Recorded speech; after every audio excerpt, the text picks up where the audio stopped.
Yo debería decir que ha sido un desafío enorme el poder estudiar y preparar este sermón, y no necesariamente por lo difícil de su interpretación. De hecho, cuando miras el texto te darás cuenta que es simple en términos de su entendimiento, en términos de la lección que está añadida ya, que Dios desea que nosotros podamos comprender. Pero diría que es compleja en el sentido de su contenido, en lo sensible que es este tema específico y que sabemos en muchas ocasiones es un tema abusado cuando se trata. Debería decir que hablar de sustento económico de los siervos de Dios, hablar de lo que significa la necesidad de una congregación de entender del mantenimiento importante que ella debe dar para quienes son los que han sido puestos por Dios para apacentar al rebaño, siempre suele ser algo complejo de compartir. Y la razón es porque de alguna u otra manera nuestro corazón se vuelve algo cerrado, complejo a cualquier desprendimiento. Pero cuando miramos la palabra del Señor y vemos lo que Él dice, y podemos apreciar cómo a través de su verdad Él se encarga de cimentar correctamente lo que significa nuestra vida, nuestras acciones, incluyendo detalles tan particulares como lo es la vida en comunión y la forma en cómo avanzamos, cada uno cumpliendo su rol. Eso francamente nos da tremenda alegría y nos permite poder movernos sabiamente con liberalidad.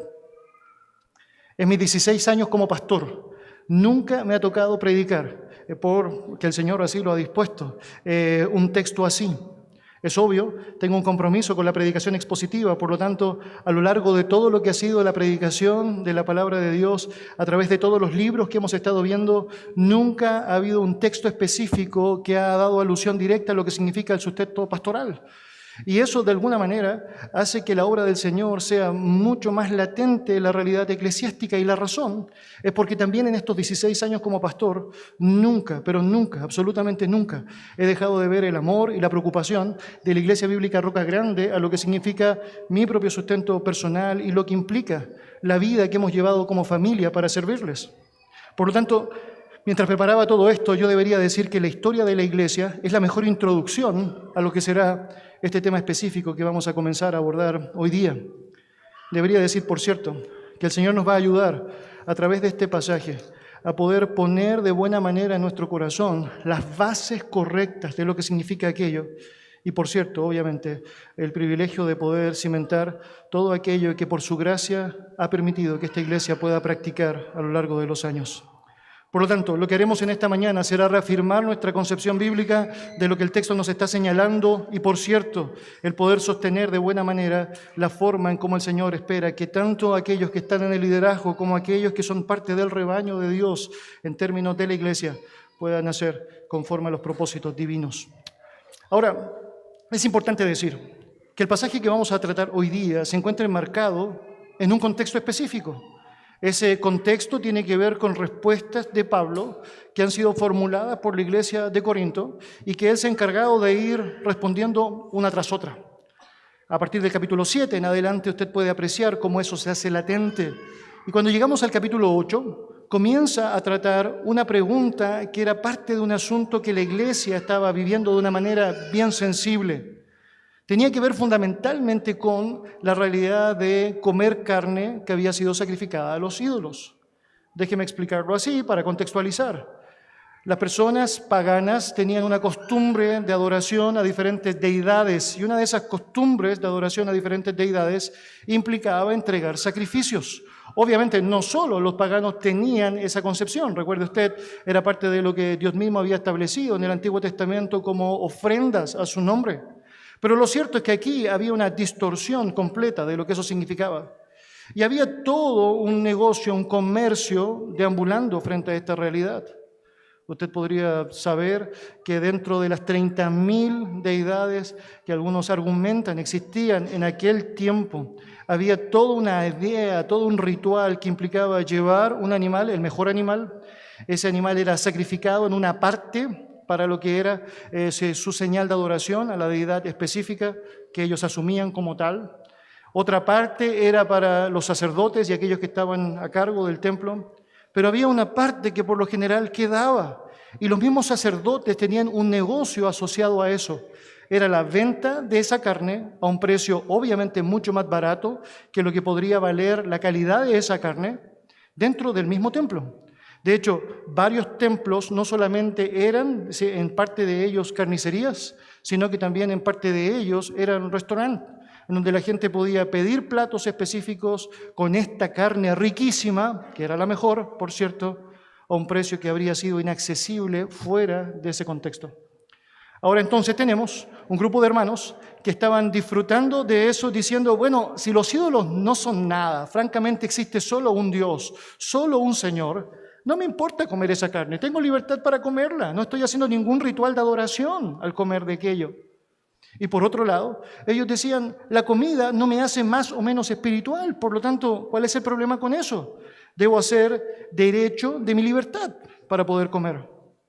Y ellos allá, sí, con liberalidad, estaban llevando adelante aquella práctica. Pero por otro lado, habían hermanos que habían llegado hace muy poco a la iglesia, que habían sido parte de esos rituales, parte de aquellas prácticas, parte de lo que significaba aquella realidad idolátrica con todo lo que implicaba, que cuando veían a otro hermano participar de la comida, de esa carne, sin ningún problema, se sentían tremendamente afectados. La Biblia llama a este grupo de hermanos como débiles en la fe, personas que están llegando al entendimiento de la verdad, pero que luchan con ciertas concepciones. Entonces, tienes dos alternativas. Por un lado, si asumes que sabes la verdad y tal como aquellos que argumentaban allá, reconoces que los ídolos nada son, y por otro lado asumes que la comida no te hace más o menos espiritual, y de hecho Dios mismo ha establecido que podemos comer de todo, bueno, puedes ir donde el hermano débil y decirle, deja tu debilidad y come. O podrías asumir la debilidad del hermano y en el ejercicio de tu libertad amarle y no hacer tropezar su conciencia. Entender que mientras está en el desarrollo de su vida en Dios, Dios se encargará a través de su palabra de empezar a alumbrarle y hacerle notar cuáles son aquellas cosas que realmente tienen relevancia eterna, por cierto, y aquellas que francamente no lo tienen. Y ahí es donde Pablo establece el amor. Es mucho más importante que cualquier otra cosa cuando se trata del ejercicio de la libertad. De hecho, él termina el capítulo diciendo, bueno, si hay algún hermano al que le va a causar tropiezo el hecho de que yo coma esa carne, por más que eventualmente podría en el ejercicio de mi libertad comerla, no voy a comer carne jamás. Y con eso una lección tremenda. Ese tema va a ser tratado nuevamente con detalle en el capítulo 10. Y la pregunta es, ¿por qué en el 9 entonces tenemos ahora una porción específica en donde Pablo va a estar hablando de lo que es el sustento de los líderes, el sustento de los siervos de Dios que están a cargo de la congregación? ¿Cuál es la idea contextual en eso? Y permítame decirlo así. Lo que Pablo va a hacer en el capítulo 9 es una ilustración gráfica de lo que significa el derecho de alguien y cómo en amor está dispuesto a ceder ese derecho por el beneficio de otros. Pablo se va a presentar como un ejemplo de vida, asumiendo que hay un derecho particular que los siervos de Dios tienen a la luz de la palabra y que tiene que ver con ser sostenidos por el rebaño, pero que, por cierto, él estuvo dispuesto de manera personal a no exigirlo con tal de poder enfatizar el amor a los hermanos allá en Corinto, sabiendo que eventualmente muchos de ellos podrían ser afectados en ese momento específico de sus vidas. Ese ejemplo es tremendo y nos va a ayudar mucho a nosotros a poder ver el peso que tiene el hecho de estar disponibles a no hacer exigencias impropias cuando lo que debe prevalecer es el amor. Acompáñeme por favor en su Biblia entonces a 1 Corintios 9, voy a leer desde el versículo 1 al 14. 1 Corintios 9, versículo 1 al 14, la palabra del Señor dice así: no soy apóstol, no soy libre, no he visto a Jesús el Señor nuestro, no soy vosotros mi obra en el Señor. Si para otros no soy apóstol, para vosotros ciertamente lo soy, porque el sello de mi apostolado sois vosotros en el Señor. Contra los que me acusan, esta es mi defensa. ¿Acaso no tenemos derecho de comer y beber? ¿No tenemos derecho de traer con nosotros una hermana por mujer, como también los otros apóstoles y los hermanos del Señor y Cefas? ¿O solo yo y Bernabé no tenemos derecho de no trabajar? ¿Quién fue jamás soldado a sus propias expensas? ¿Quién planta viña y no come de su fruto? ¿O quién apacienta el rebaño y no toma de la leche del rebaño? ¿Digo esto solo como hombre? ¿No dice esto también la ley? Porque en la ley de Moisés está escrito, no pondrás bozal al buey que trilla. ¿Tiene Dios cuidado de los bueyes? ¿O lo dice enteramente por nosotros? Pues por nosotros se escribió.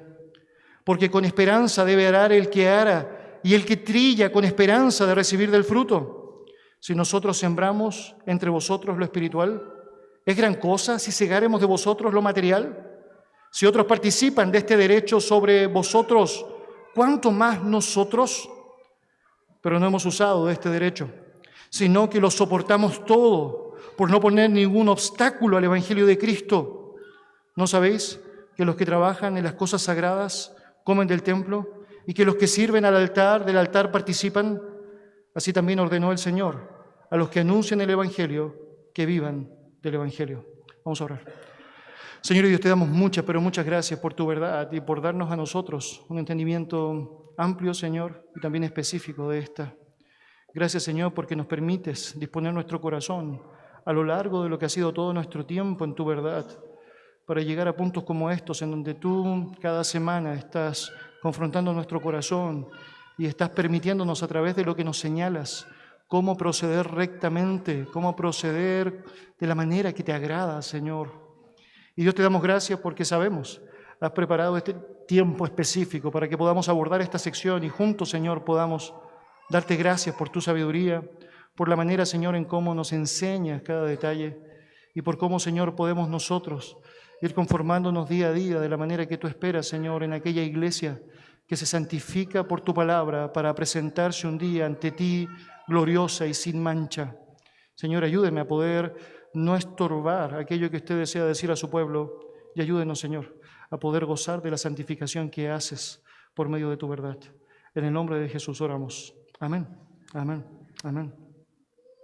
A través de toda esta porción del versículo 1 hasta el 14 de 1 Corintios 9, el apóstol Pablo va a dar diferentes argumentos que van a ser parte de la temática que vamos a abordar tanto hoy como la próxima semana y que tiene que ver específicamente con el derecho del siervo, el derecho del siervo. Él va a mencionar cómo tanto la posición, como la costumbre, como la ley, como la práctica, como la historia y como el propio mensaje de Jesucristo sostienen esta realidad. Y a través del tiempo que vamos a invertir acá, podremos apreciar cómo tener una posición robusta, concreta, correcta, de cómo debe ser manejado, cómo debe ser entendido el sustento económico de los líderes eclesiásticos. En primer lugar, mira ya cómo Pablo va a tratar la posición. Mira versículo 1, versículo 2, lo que señala el texto allá. No soy apóstol, no soy libre, no he visto a Jesús el Señor nuestro, no soy vosotros mi obra en el Señor. Si para otros no soy apóstol, para vosotros ciertamente lo soy, porque el sello de mi apostolado soy vosotros en el Señor. Pablo va a comenzar abordando este asunto con 4 preguntas retóricas que, como usted sabe, demandan una respuesta obvia. Esa respuesta es natural y podía ser claramente respondida por los hermanos en Corinto. Pero él desea establecer la base sólida para poder avanzar con lo que significará el relato, la argumentación de su relato. El orden de esas 4 preguntas en el original es bien traducido allá en la Biblia de las Américas. Y quiero ponerlo allá, no soy libre, no, allá está, no soy libre, no soy apóstol, no he venido a Jesús nuestro Señor, no he visto a Jesús nuestro Señor, no sois vosotros mi obra en el Señor. Partiendo con este asunto de la libertad, porque es una conexión preciosa entre lo que ya ha dicho en el capítulo 18 y lo que seguirá diciendo. Recordará usted que los corintios están en muchos sentidos tratando de exacerbar su libertad. De hecho, la pregunta sobre si se puede o no se puede comer esa carne era básicamente formulada por aquellos que querían comerla. Por lo tanto, ellos asumían su libertad, enfatizaban su libertad, sobreenfatizaban su libertad. Y Pablo quiere mencionarles, para tomar allá un buen contexto de lo que se está señalando y cimentar lo que dirá, que él también tiene libertad. Él también tiene el derecho de poder gozar de esa libertad. Él tiene, obviamente, la autoridad para poder hacerlo. Él tiene, al igual que todo el resto de los creyentes, la posibilidad de señalar que todo me es lícito, tal como lo ha enseñado. Por lo tanto, él sostiene la primera pregunta hablando allá sobre la libertad. Y, por cierto, la respuesta es sí, claramente, eres libre, Pablo. La segunda pregunta descrita allá es esta: ¿no soy apóstol? Y claramente lo era. Y eso otra vez lo ponía en una posición con aún más derechos, incluso si él quisiera hacerlos prevalecer por sobre el resto. Es obvio que los apóstoles de nuestro Señor tenían una posición especial, específica.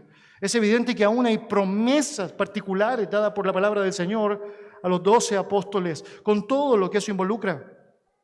Y cuando miras la palabra del Señor, te das cuenta que Él está tratando de argumentar este asunto para otra vez enfatizar su derecho a poder ejercer libertad, su disposición a poder de una manera clara cimentar las demandas que implica el derecho que Él tiene como apóstol.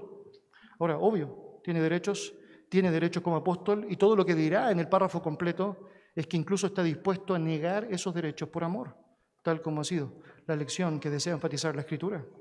Y si por alguna razón alguien hubiese querido cuestionar la posición de Pablo como apóstol, él trata de cimentar aquello a través de dos preguntas más que nos ayudan muchísimo. La pregunta allá tercera sería: ¿no he visto a Jesús nuestro Señor? Y la cuarta sería: ¿no sois vosotros mi obra en el Señor? Bueno, debes saber que la calificación bíblica para ser reconocido como un verdadero apóstol de Jesucristo está cimentada en su palabra. No es tal esta idea de que alguien puede autodenominarse apóstol. Tampoco existe la posibilidad de que en nuestros días alguien pueda ponerse en la misma posición de estos 12 grandes hombres de Dios a lo largo de la historia. No existe esta idea bíblica de que alguien puede arrojarse a aquello y debe ser reconocido incluso en el marco eclesiástico como un apóstol de Jesucristo con aquella preeminencia, porque habían características. De hecho, cuando tú lees tu Biblia y vas allá a Hechos capítulo 1 y te das cuenta que hay una necesidad de escoger al sucesor de Judas que ha muerto, las características descritas allá implicaban un encuentro con el Señor resucitado, un reconocimiento del Cristo resucitado para autentificar el ministerio de aquella persona que sería reconocido como apóstol. Por lo tanto, de mala manera, alguien podría arrojarse a aquella realidad si no había tenido este encuentro personal con Jesucristo como quien había triunfado sobre la muerte y quien le habilitaba para llevar adelante aquel ministerio. Cuando conoces la historia de Pablo, tú sabes, su historia surge mucho después de la muerte de Cristo, por lo tanto, alguien podría cuestionar su posición como apóstol, a no ser que por alguna razón increíble, Jesucristo mismo haya sido el encargado de venir resucitado y tener un encuentro con Pablo para compartir todo aquello que él necesitaba asimilar. Y conocer la historia.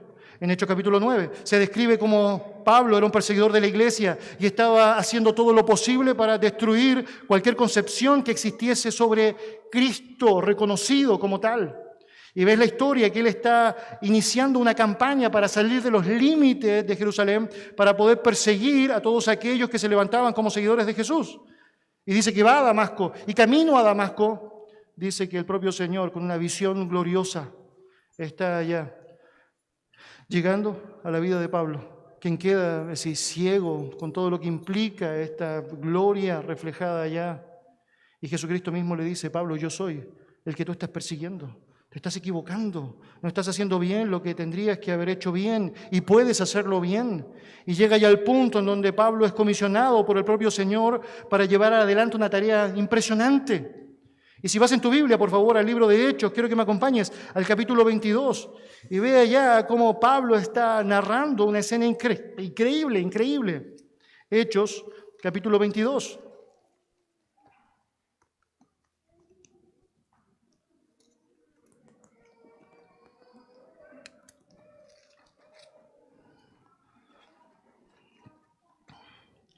Hechos, capítulo 22, versículo 17.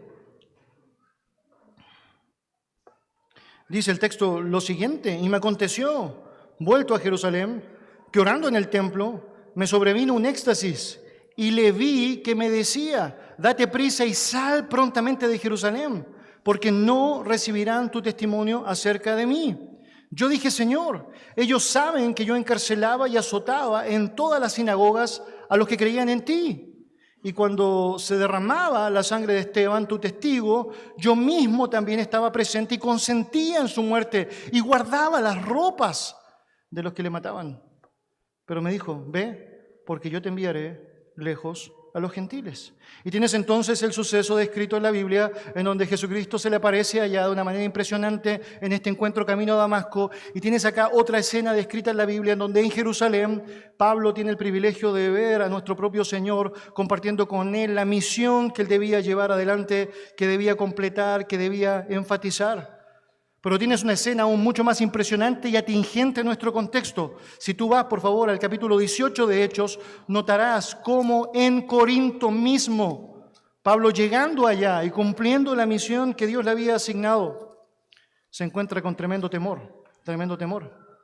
Y mira lo que dice versículo 9 en adelante. Entonces, Hechos 18, versículo 9, el Señor dijo a Pablo en visión de noche, no temas, sino habla y no calles. Note, el Señor le dijo a Pablo en visión de noche, no temas, sino habla y no calles. Porque yo estoy contigo y ninguno pondrá sobre ti la mano para hacerte mal, porque yo tengo mucho pueblo en esta ciudad. Es decir, en Corinto, el propio Señor está revelándose a Pablo para que pueda tomar valor correcto y pueda avanzar en hacer aquello que estaba determinado. Dice versículo 11, y se detuvo allí 1 año y 6 meses enseñándoles la palabra de Dios. Si había algo de temor, ese temor fue disipado por la obra de Cristo en la vida de Pablo, animándole a hacer lo correcto.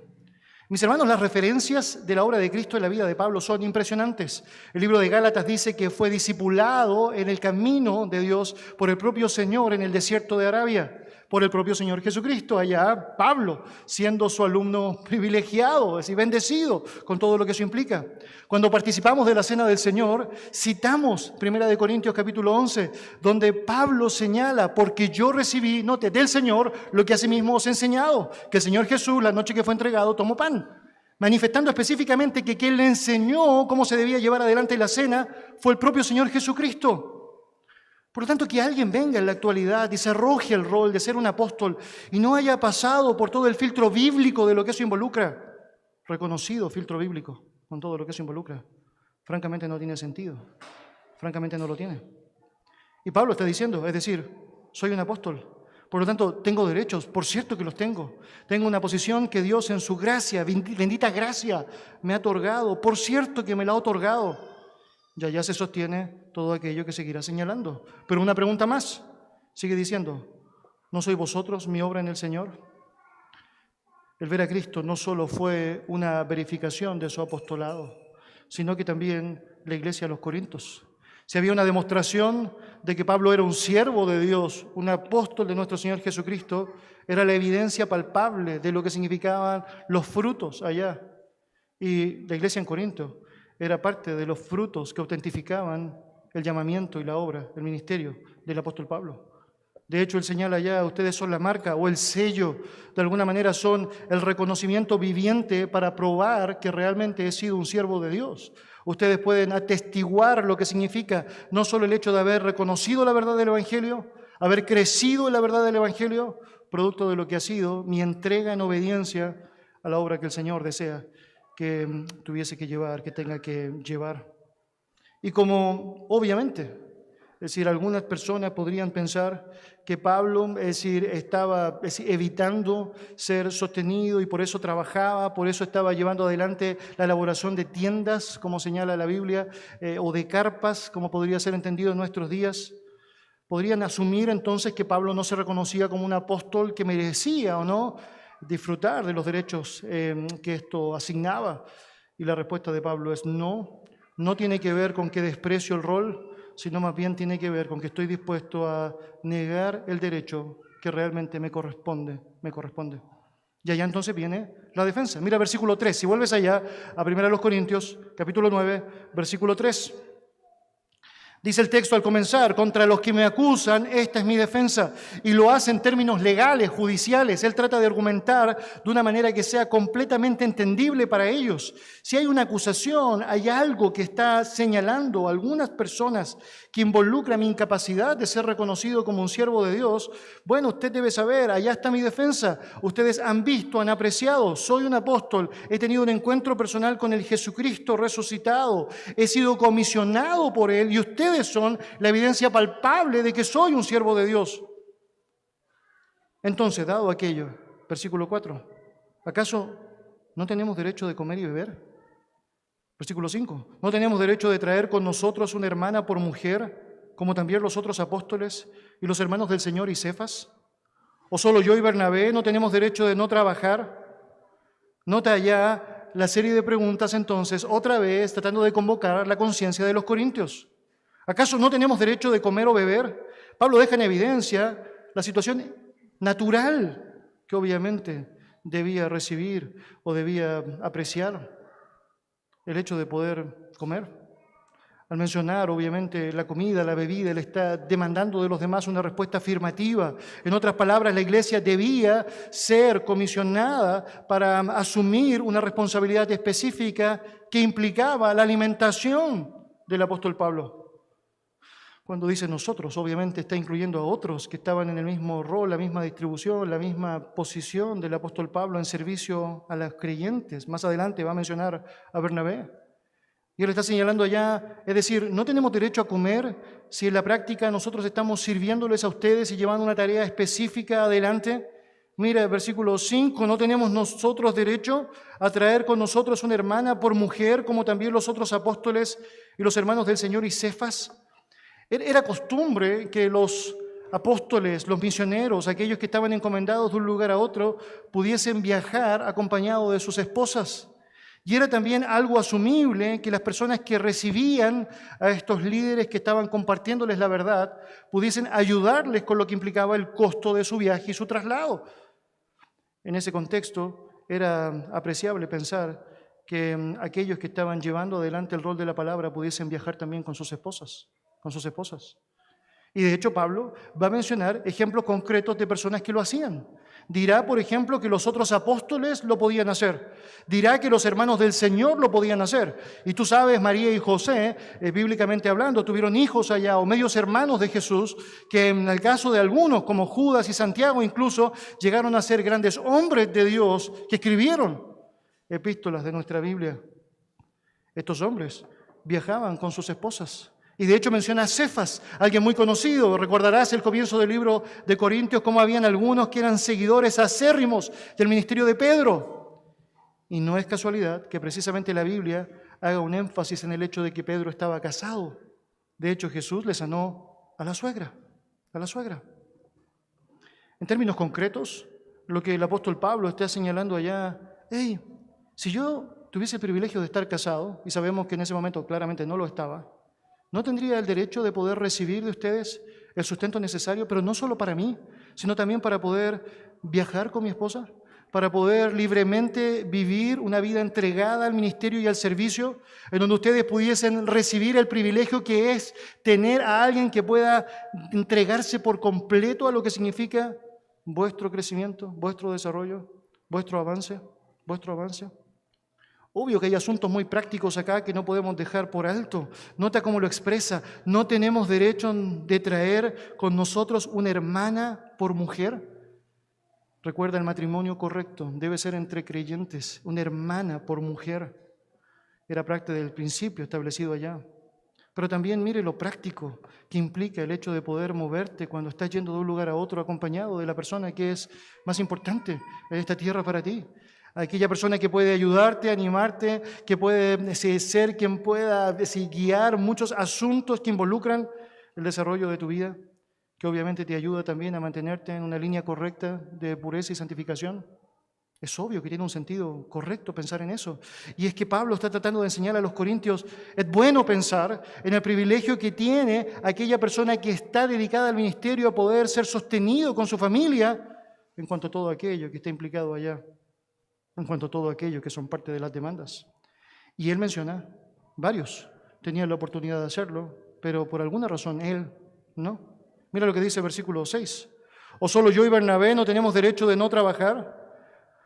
Los corintios habían reconocido el derecho de otros apóstoles de abstenerse de empleos seculares.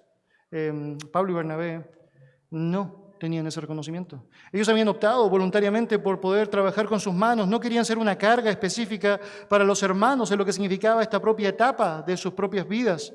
Pero lo cierto es que el hecho de que ellos hayan abstenido de ejercer su derecho no implicaba que no tenían el derecho. Y esto es algo que francamente nosotros necesitamos asumir. Y otra vez, Pablo está sentando la base y lo hace a partir de lo que significa un entendimiento claro de lo que es la posición que el Señor le había asignado. Dios te ha puesto en una posición de preeminencia. Bueno, debes vivir para la gloria del Señor y hacer todo lo que es posible para honrarle y agradarle. ¿Qué es lo que la iglesia debe reconocer? Tenemos el privilegio y la oportunidad preciosa, la bendición de parte de nuestro Dios, de poder sostener a nuestros siervos de manera correcta, para que ellos puedan hacer todo aquello que el Señor también les encomienda. Pero esta lógica no es establecida por Pablo simplemente por la posición que tiene, ocupa otro argumento más que vale la pena considerar y tiene que ver con la costumbre. La costumbre. Mira por favor allá lo que dice versículo 7 en el texto bíblico. ¿Quién fue jamás soldado a sus propias expensas? ¿Quién planta viña y no come de su fruto? ¿O quién apacienta el rebaño y no toma de la leche del rebaño? Note allá, lo que va a hacer Pablo es ilustrar a través de 3 escenas muy cotidianas para los corintios y que podrían ser fáciles de entender también para nosotros en cuanto a asuntos que tienen que ver con el sentido común, el correcto sentido común. Comienza primero señalando quién fue jamás soldado a sus propias expensas. Esa es la primera de 3 preguntas que demanda, por cierto, una respuesta negativa. Nadie. Es decir, el soldado no va a la guerra a pelear todo el día, es decir, en favor de una causa específica, para después en la noche ponerse a trabajar para sustentar o sostener todo lo que implica su propia lógica como soldado. Cuando el soldado va a la guerra, hay un país, hay un ejército, hay una nación, hay un grupo de personas que están sosteniéndolo en su tarea para que pueda llevar adelante la batalla de buena manera. Tiene todo el sentido del mundo. Y ya sea que sea el gobierno de la nación que ha sido tomada como cautiva, es decir, había alguien que estaba encargándose de sostener. Ningún soldado servía, es decir, a cuenta propia, un ejército, había un rol detrás que tenía que ver con el apoyo. ¿Para qué? Para que el soldado pudiese cumplir la tarea que se le había encomendado. Sigue diciendo el texto, ¿quién planta una viña y no come de su fruto? Y la pregunta también es obvia, ¿no? Es decir, nadie. Es decir, si tienes una viña, una realidad natural es que puedas vivir de la viña o no, o que puedas en la práctica disfrutar del fruto de la viña. ¿Cuál es el sentido de tener un tremendo manzano, un tremendo naranjo, un tremendo limón y no poder comer ninguna naranja, ninguna manzana, ningún limón? No tiene sentido. Es decir, tienes el derecho de poder disfrutar de lo que significa el beneficio de la viña. Obviamente, si trabajas como agricultor, puedes vivir como agricultor. Esta es la idea. Y otra vez, no tiene sentido pensar en esta escena como un agricultor que está todo el día trabajando en su viña, todo el día sembrando en la viña, todo el día manteniendo la viña, pero en la noche debe trabajar en otra cosa para poder sostener lo que significa su trabajo en la viña. No. Lo que está enseñando el texto bíblico allá tiene que ver con el disfrute del beneficio. De hecho, es decir, nos recuerda el dicho proverbial. Pablo menciona, es decir, algo que nos hace recordar las palabras de Moisés en Deuteronomio 26, que dice, ¿y quién ha plantado viña y no ha disfrutado de ella? Y es porque tiene sentido que si tienes una viña, puedas disfrutar del beneficio de aquella. Pero hay una ilustración más, que tiene que ver con un pastor de ovejas, y dice, ¿o quién apacienta el rebaño y no toma la leche del rebaño? Alguien que está trabajando con animales y que tiene la posibilidad de disfrutar de leche fresca todos los días, Y los animales le entregan los productos lácteos necesarios para él y para su familia. Tiene todo el sentido. Invierte tu vida en el rebaño, cuida el rebaño, es decir, alimenta el rebaño y el rebaño naturalmente te provee de lo necesario para que tú puedas subsistir, no solamente tú, sino también el resto de tu familia. Tiene absoluto sentido y podríamos seguir con ilustraciones que podríamos allá seguir llenando y llenando líneas que nos van a ayudar a hacer mucho más claro eso, ¿no? ¿Tiene gallinas? ¿Puede comer de los huevos o no? Pues naturalmente. Tienes el privilegio de saber que aún en tu trabajo secular tienes el privilegio de disfrutar de un sueldo específico para poder sostener o sustentar tu propia vida. Pero estos 3 ejemplos descritos acá por Pablo, el soldado, el agricultor, el pastor, pertenecen no solamente a algo que era muy habitual para entender a ellos, sino que abordan una lección tremendamente necesaria. Tiene que ver con el derecho de aquella persona que invierte su vida en la obra de la iglesia para poder ser sustentado por medio del rebaño. Pero Pablo no se va a quedar allá y mencionará otro asunto más, y tiene que ver con la ley de Dios. Mira allá en tu Biblia, por favor, 1 Corintios 9, versículos 8 en adelante. La palabra del Señor dice así: ¿digo esto solo como hombre? ¿No dice esto también la ley? Porque en la ley de Moisés está escrito: no pondrás bozal al buey que trilla. ¿Tiene Dios cuidado de los bueyes o lo dice enteramente por nosotros? Pues por nosotros escribió, porque con esperanza debe arar el que ara y el que trilla con esperanza de recibir del fruto. Si nosotros sembramos entre vosotros lo espiritual, tiene sentido, ¿no? ¿Es gran cosa si segáramos de vosotros lo material? ¿Digo esto solo como hombre? Otra vez menciona el texto allá al comenzar. No, también esto lo dice la ley. De hecho, él estará sustentando, es decir, su argumentación a partir de las palabras que el propio Moisés se encargó de declarar allá en la ley. Y tiene que ver fundamentalmente con esta declaración de Deuteronomio capítulo 25, versículo 4, que dice: no pondrás bozal al buey que trillare. Ahora, Pablo podría haber utilizado varias ilustraciones, esa es la verdad, ¿no? Es decir, a mí no me favorece mucho que me compare con un buey. Pero lo cierto es que en la práctica, cuando tú analizas correctamente lo que está diciendo allá y sabes que él no utilizó otra ilustración, como en Deuteronomio 24, diciendo, por ejemplo, que en el día darás su jornal al esclavo, el siervo que sirve, hablando de la necesidad de que quien tiene autoridad sobre un jornalero le pague al jornalero lo que merece. El utilizar la lógica del buey tiene mucho sentido, y es porque si Dios quiere que el agricultor cuide de su buey, ¿cuánto más debería ser enfatizado el cuidado de otro ser humano? ¿Cuánto más? ¿Cuánto más? No pondrás bozal al buey que trilla, tiene un sentido práctico que era muy entendido por ellos. Déjeme explicarlo así. Para poder trabajar la tierra, uno de los beneficios que existían allá para la trilla era la utilización de bueyes en el uso de lo que era el esparcir correctamente, el separar el grano correctamente.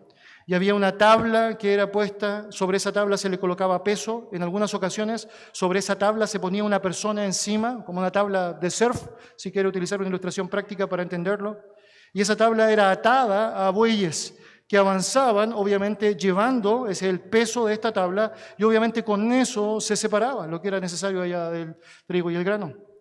El punto interesante es que mientras eso pasaba, el buey tenía un beneficio.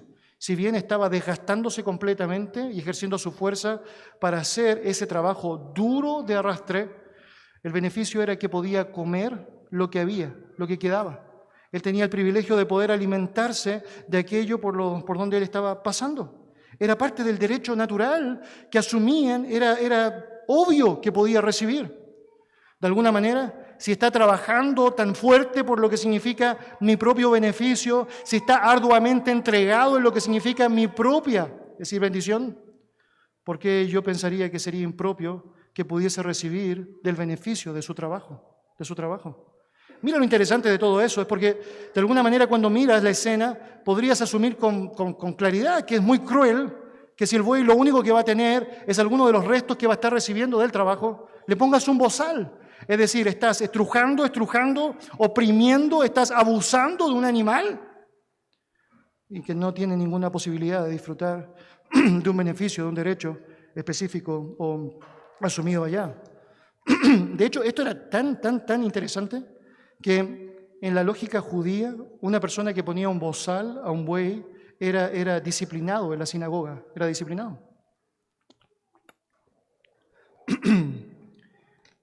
Comprenderá el punto, ¿no? Si Dios exige que un buey que gasta sus fuerzas sirviendo al hombre obtenga su recompensa, ¿cuánto más un hombre que gasta sus fuerzas sirviendo a Dios debería también enfrentar un beneficio? Es decir, ¿por qué poner un bozal? ¿Por qué? ¿Porque es un hombre de Dios? ¿Porque es un ministro? ¿Cuál sería el sentido de aquello? Mire lo que sigue diciendo el texto. Pues por nosotros se escribió. Es decir, claramente Dios tiene cuidado de los animales, es cierto. A través de la Escritura, Él ha mostrado un montón de ilustraciones que demuestran eso. Él bendice, obviamente, a aquellos que cuidan a sus bestias, dice la Biblia.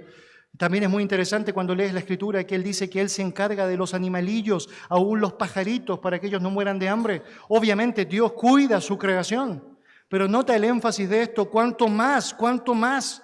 Y de hecho menciona el texto que aún en la lógica de Dios, cuando se habló del bozal al buey que trilla, tenía en su mente pensado que eso tenía que ver con nuestro entendimiento del sustento, del cuidado que debía tener quien sirve a la causa del Señor. Dice, se escribió para nosotros. Porque con esperanza debe arar el que ara y el que trilla con esperanza de recibir el fruto. Y nota aquí lo que hace Pablo, es bien interesante. Él va a citar probablemente una frase común que era habitual en esos días y que personas podían haber reconocido fácilmente. Y la idea es que tienes esperanza cuando aras. ¿Y cuál es la esperanza cuando aras? Bueno, de tener fruto de eso, ¿no? ¿Cuál es la esperanza de un agricultor cuando planta una semilla de un árbol? Bueno, que crezca un árbol, naturalmente, ¿o no? Y poder gozar del beneficio de ese árbol.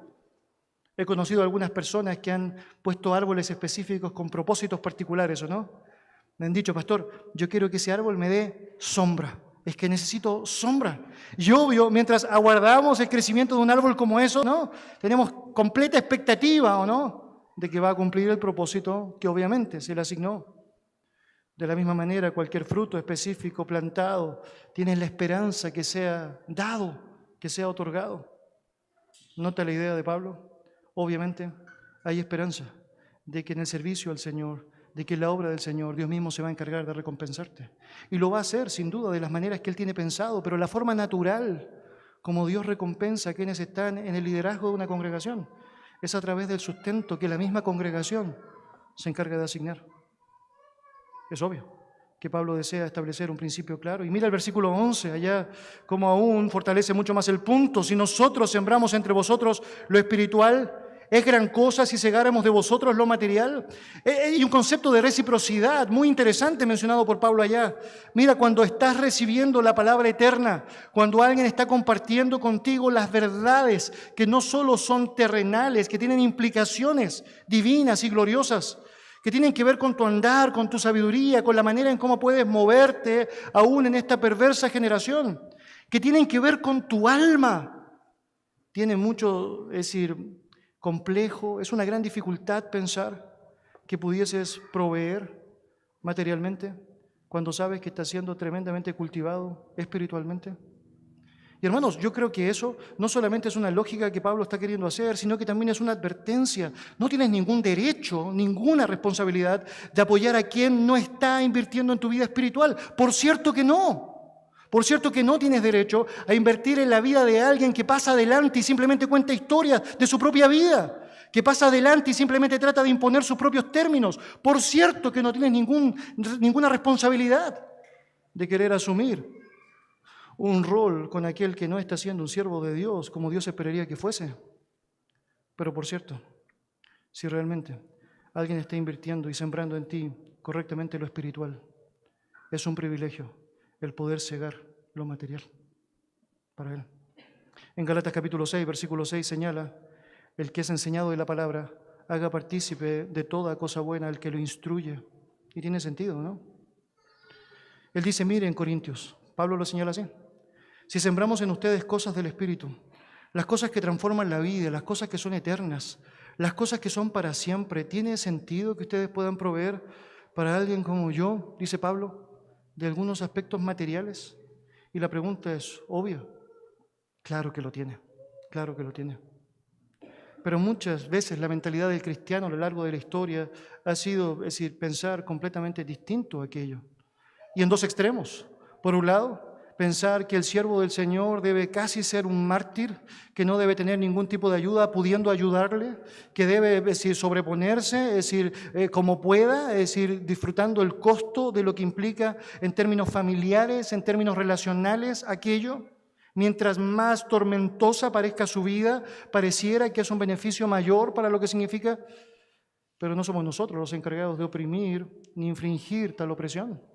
Y por otro lado tienes un montón de personas que se autodenominan siervos de Dios, que lo único que hacen es querer ganancias deshonestas y oprimen al rebaño y no dejan de enseñar y enseñar la necesidad de tener y tener más, y engañan a las personas haciéndoles pensar que necesitan un jet, necesitan un auto de una marca específica, y establecen un sinfín de dinámicas tratando de hacerles pensar a las personas que mientras más oprimidos estén, mucho mejor. Y mientras más él prospere y menos ellos prosperen, es mucho mejor. Y claramente ninguno de esos dos asuntos son los que son tratados en la Escritura como parte de lo que debería ser nuestro entendimiento. Nuestro entendimiento. Vaya conmigo, por favor, a 2 Corintios, capítulo 8. ¿Cuál debería ser el equilibrio correcto, la forma correcta de entenderlo? Y bueno, ya Pablo nos ha dicho, 1 Corintios 9 nos ha señalado allá, es un derecho que el siervo de Dios pueda vivir de lo que significa el servicio a Dios. Obviamente, en algunos casos, como Pablo nos va a señalar con mayor detalle mientras sigamos avanzando en el texto, algunos pueden negar ese derecho por amor a la congregación, pero es el derecho de la congregación, el hecho de poder proveer y abastecer lo necesario. Ahora, mire este ejemplo impresionante, 2 Corintios capítulo 8, verso 1 en adelante, la palabra del Señor dice así, 2 Corintios capítulo 8, verso 1 en adelante, leo para usted. Asimismo, hermanos, os hacemos saber la gracia de Dios que se ha dado a las iglesias de Macedonia, que en grande prueba de tribulación, la abundancia de su gozo y su profunda pobreza abundaron en riqueza de su generosidad. Pues doy testimonio de que con agrado han dado conforme a su fuerza y aún más allá de sus fuerzas, pidiéndonos con muchos ruegos que le concediésemos el privilegio de participar de este servicio para con los santos. Y no como lo esperábamos, sino que asimismo se dieron, primeramente al Señor y luego a nosotros por la voluntad de Dios. Tienes acá un ejemplo impresionante que tiene que ver con un grupo de iglesias reconocidas por Pablo, las iglesias de la zona de Macedonia. Iglesias que son reconocidas por Pablo no como personas que lo estaban pasando aparentemente bien, no como personas que estaban en un contexto histórico, político, religioso, en donde no había ningún tipo de opresión. Por cierto que la había. De hecho, ni siquiera está mencionando personas que tienen un buen pasar económico, está hablando de personas que están en una profunda pobreza, dice el texto. Pero mira lo que dice el texto allá, que es tan precioso. La gracia de Dios se reflejó de tal manera en ellos que a pesar de todo lo que vivían, entendían el privilegio de ejercer la posibilidad de ser parte de la vida de quienes estaban sirviendo al Señor. Y dice allá que en su profunda pobreza abundaron en riqueza de su generosidad. Note la riqueza de su generosidad. Y hermanos, ayuda a pensar en eso. No está dando un monto específico, está hablando de un corazón, la generosidad. Este es el principio cristiano por excelencia. El alma generosa será prosperada, enseña la palabra del Señor. Y allá está, una actitud del corazón y una acción concreta. Y dice, doy testimonio, versículo 3, de que con agrado han dado conforme a sus fuerzas y aún más allá de sus fuerzas. Note. De hecho, me sorprende pensar en eso, no hay ningún tipo de coerción, no hay ningún tipo de manipulación. Si Pablo en ningún contexto está diciendo, oye, tienen que darme, no. Claramente ellos saben que es un ejercicio natural, es que para ellos podría ser sensato asumir lo mismo que hasta ahora hemos aprendido, que claramente no debes poner un bozal al buey que trilla, que aquel que sirve como agricultor, como pastor, aquel que tiene el privilegio de ir a la guerra como un soldado, merece disfrutar los beneficios de poder llevar adelante su tarea con tranquilidad y con prudencia. Y allá dice, doy testimonio de que lo hicieron, aún más allá de sus fuerzas. Nota versículo 4, pidiéndonos con muchos ruegos que les concediésemos el privilegio de participar. ¿Nota lo que está enseñando el texto? Pablo y el resto de los líderes les decían a ellos, no lo hagan. Es decir, no necesitan hacerlo, tranquilos. Es decir, no se preocupen. Y ellos decían que estaban rogando, no, por favor, no nos quites el privilegio, la bendición, no nos impidas la posibilidad de poder ser parte de lo que Dios quiere que seamos parte. Y esta es una ecuación perfecta que deberíamos nosotros considerar un equilibrio correcto. Por un lado tienes personas que entienden el concepto de la generosidad, la importancia de poder darnos los unos a los otros y bendecir de buena manera, de reconocer correctamente lo que ha sido establecido por Dios en la norma de Dios, bajo la autoridad de Dios. Pero por otro lado tienes personas que están en esa posición y que no están abusando ni oprimiendo al rebaño al respecto. Sino que dices, no, por favor, no, yo tengo lo que necesito, por favor, no. Esa actitud, esa lógica acá es algo precioso. Y van allá. ¿Y sabe por qué podían hacer eso, mis hermanos? ¿Sabe por qué? Porque primeramente, mire lo que dice versículo 5 al final. Ellos se dieron a sí mismos al Señor, primeramente. Es que ellos entendían de quiénes eran. Y luego a nosotros por la voluntad de Dios. Su concepción no era coerción humana, No es que un hombre los manipuló para hacer lo que tenían que hacer, es que ellos entendían lo que Dios quería que hicieran. Y como resultado natural de entender lo que Dios quería que hicieran, ellos sabían que entre los grandes privilegios que tenían era de ser parte de la obra de Dios a través de las maneras concretas, del sustento concreto que podían dar a quienes servían. Acompáñame, por favor, a Filipenses capítulo 4. Filipenses capítulo 4.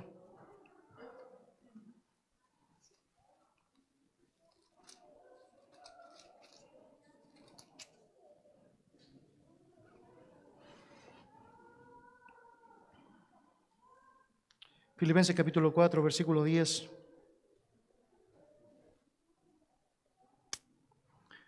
El apóstol Pablo dice: en gran manera me gocé en el Señor, de que ya al fin habéis revivido vuestro cuidado de mí, de lo cual también estabais solícitos, pero os faltaba la oportunidad. Nota lo que está diciendo Pablo. Estoy tremendamente gozoso en el Señor porque ustedes se han preocupado de ayudarnos, de sostenernos, sustentarnos. Han revivido su cuidado acerca de mí. Y nota lo que dice el texto. Estaban dispuestos a hacerlo, estaban solícitos a hacerlo, pero la verdad no se les había dado la oportunidad, pero lo único que querían era poder ayudar, contribuir. Versículo 11, no lo digo porque tenga escasez, pues he aprendido a contentarme cualquiera sea mi situación. Sé vivir humildemente y sé tener abundancia en todo, y por todo estoy enseñado así para estar saciado. Nota el equilibrio otra vez. Tienes un montón de personas deseosas de querer bendecir, de querer animar, de querer cumplir con aquello que Dios te manda para poder sostener correctamente a quienes sirven al Señor. Pero por otro lado, tienes personas que están en la posición del servicio diciendo: hey, yo he aprendido a contentarme cualquiera sea la situación. Y debo decirlo con franqueza, tengo allá mayor o menor, dice Pablo allá, esa cantidad, mi contentamiento está en el Señor. Ese no es el punto. Nota el equilibrio.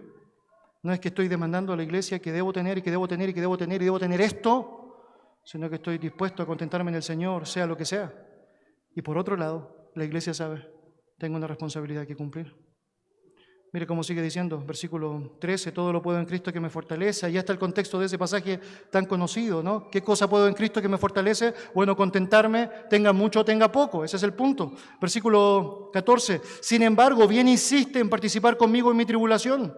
Y sabéis también vosotros, oh filipenses, que al principio de la predicación del Evangelio, cuando partí de Macedonia, ninguna iglesia participó conmigo en razón de dar y recibir, sino solo vosotros. Mira lo que está diciendo. Mira, cuando yo avancé en lo que significó mi ministerio para con Dios, los únicos que me apoyaron en ese momento fueron ustedes.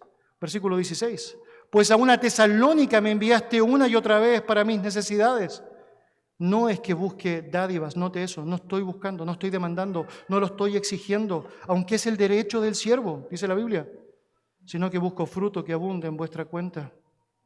Note, quiero lo mejor para ustedes, y lo mejor para ustedes es que obedezcan. Hermanos, queremos lo mejor para todos nosotros, y lo mejor es obedecer. Ahora note lo que sigue diciendo el texto, pero todo lo he recibido, y tengo abundancia, estoy lleno. Habiendo recibido de Epafrodito lo que enviasteis, olor grato, sacrificio acepto, agradable a Dios. Mira la consecuencia natural de todo eso, un corazón generoso, un corazón dispuesto a entender lo que Dios espera que hagas, un corazón que entiende cuál es su rol dentro del engranaje precioso del cuerpo de Cristo. Dice verso 19, mi Dios pues suplirá todo lo que os falte conforme a sus riquezas en gloria en Cristo Jesús. ¡Wow! ¿Nota lo que dice? Dios suplirá todo lo que falte conforme a sus riquezas en gloria. Mis hermanos, Dios nos permite tratar temáticas como estas porque son tremendamente necesarios para la vida de la iglesia. El Señor Dios mediante va a convocar muchos otros a lo largo de la historia que serán líderes, pastores, siervos que estarán dedicados al servicio al Señor. Y es sumamente necesario que todos nosotros tengamos una concepción correcta de lo que significa nuestro rol. Dios nos ha hecho partes a todos de un cuerpo en donde cada parte del cuerpo debe cumplir correctamente su función. Y una parte específica del cuerpo es aspirar a tener líderes probos, íntegros, que estén dispuestos a llevar correctamente lo que significa su fidelidad al texto bíblico, que me digan la verdad, que me enseñen con corrección, que estén disponibles para atenderme a tiempo y fuera de tiempo, que me exhorten con toda paciencia y doctrina. Pero también debo saber que es mi privilegio el poder ayudar a su sostenimiento. que es mi privilegio en el Señor el poder manifestar mi generosidad y el poder saber que parte de lo que significa el beneficio de poder recibir este gran privilegio es precisamente el poder sostener a quienes están sosteniendo mi alma, mi espíritu, quienes están dando cuenta de mi alma ante el Señor. Mis hermanos, que el Señor nos ayude a ser una iglesia bíblica en toda nuestra manera de vivir. Nos quedan otros argumentos que Pablo dará y que Dios mediante podremos compartir la próxima semana, pero que desde ya el Señor conceda a cada uno de nosotros el fundamento correcto para que la práctica correcta sea permanente, eterna, para que nuestras obras no sean como el heno, la madera, la hojarasca, sino que sean sólidas en Dios, como el oro que resalta, como aquel material que no se inflama, como aquello que puede ser propicio y precioso para Él. Vamos a orar.